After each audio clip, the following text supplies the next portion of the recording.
সকলকে আমার জয় গুরু। আমরা অনুকূল ঠাকুরের দীক্ষা নেওয়ার সময় যে প্রতিজ্ঞাগুলো করেছি বা সংকল্পগুলো করেছি সেটা হলো বীজ নাম জপ, সকাল সন্ধ্যায় প্রার্থনা, ধ্যান, নাম। এটা আমাদের ঠাকুরের বিধান বা ঠাকুর আমাদের দিয়ে গেছেন।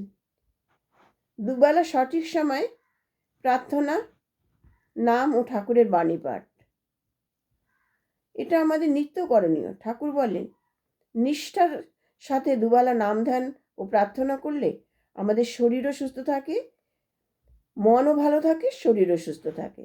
আর প্রার্থনার উচ্চারিত কথাগুলি আমাদের উজ্জীবিত করে, কর্মে ইচ্ছাশক্তি বাড়িয়ে দেয়, ঈশ্বরের প্রতি বিশ্বাস ভক্তি জেগে ওঠে, আস্তে আস্তে ঈশ্বরকন্দিক হয়ে উঠি আমরা। ঘরের অশুভ শক্তিগুলো সব পালিয়ে যায়। যে কোনো সময় বা দিনের বা রাতের একটা সময় নির্ধারিত সন্ধ্যা বা ভোরবেলা বা বিষম বা সন্ধ্যাবেলা অন্তত 2 ঘন্টা আমাদের ধ্যান করা উচিত, কর্তব্য। ধ্যানে মস্তিষ্ক স্থির থাকে, স্বরলিপিগুলো আর মানে জেগে উঠতে পারে না, স্বরলিপিগুলো পালিয়ে যায়। ঠাকুর আরও বলেন সবসময় নাম করতে হবে, নামই শক্তি, নামই মুক্তি, নামই আমাদের জীবনী শক্তি। এই নামের যে কত শক্তি সেটা ঠাকুর তার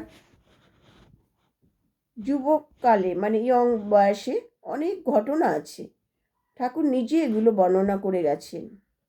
একদিন ঠাকুর মাঠে বসে আছেন, পাশে ছিল একটা আকন্দ গাছ।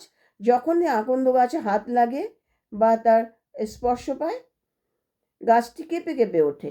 আবার একদিন দেখলেন একটা তেলাপোকা মরে পড়ে আছে, কিন্তু তার দেহটা নষ্ট হয়নি। সেটার দিকে তাকিয়ে নাম করতে লাগলাম। কিছুক্ষণ পরে সেটা তিরতির করে উঠল। আর একদিন দেখলেন মাঠে একটা গোবরে পোকা মরে আছে, সেটার দিকে গেজ করে নাম করতে লাগলাম। সেটার ব্রেনটা ঠিক ছিল কিন্তু বডিটা নষ্ট হয়ে গেছে। যতক্ষণ তার দিকে তাকিয়ে আমরা নাম করি ততক্ষণ পোকাটা নড়তে থাকে, আবার স্থির হয়ে যায়। বুঝলাম তার বডিটা নষ্ট হওয়ার জন্য এরকম হচ্ছে। এই যেমন পোকামাকড়ের বেলায়, তেমনি মানুষের বেলায় অনেক মরা মানুষও বাঁচতে পারে নামের শক্তিতে।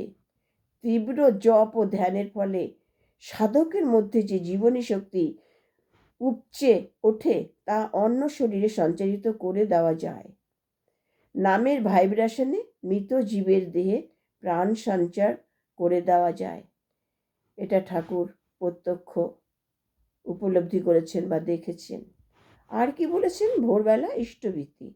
প্রতিদিন ভোরবেলা সূর্য ওঠার আগে পরিষ্কার পরিচ্ছন্ন ও শুদ্ধাচারে আমাদের ইষ্টভীতি করতে হয়। কারণ হলো ইষ্টভীতি হলো পরিবারের মঙ্গল, সকলের মঙ্গল। সেই বৈদিক যুগ থেকে চলে এসেছে। সেই মহাভারত রামায়ণের সময় বা সেই প্রাচীনকাল থেকে এটা চলে এসেছে ইষ্টভীতি। এটা যুগোপযোগী অনুসারে এই ইষ্টভীতি এখনো চলছে, এখনো বর্তমানে সেটা মানুষ করে চলেছে। এই যে ইষ্টভীতি, এটা হচ্ছে ঠাকুরকে ভোরবেলায় 1টি টাকা বা 1টি অর্ঘ্য, আমরা তো টাকা বলি না, অর্ঘ্য ঠাকুরের পায়ে অর্পণ করতে হবে। এই সংসারে ভালো মন্দ, বিপদ আপদ, সুখ দুঃখ সব কিছুর মঙ্গলের জন্য এটাই সৎসঙ্গীরা করে চলেছে। আমরা সকলে এটা নিষ্ঠা ভরে খুশি মনে ঠাকুরকে ভালোবেসে এটা আমরা করি। জয় গুরু।